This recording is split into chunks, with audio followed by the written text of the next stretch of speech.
San Pedro ikastetxean D ereduko ikasleek ginkana bat egin zuten euskararen astea ospatzeko. Bertan, dantzatzen eta abesten ikusi genituen besteak beste.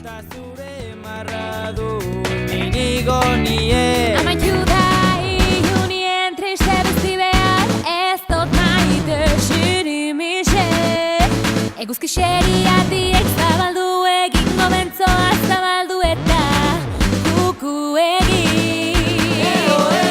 Gorputza mobidu, Odola garbitu,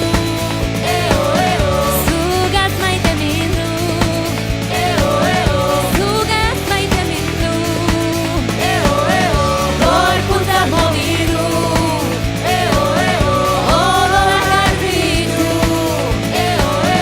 zugaz maite mindu,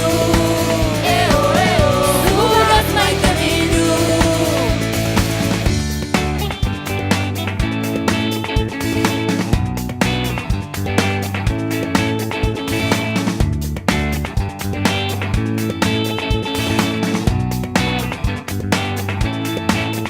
Sartukin nahi dote ropa kendu, biluzik dantza egin eutxiri buelta emon.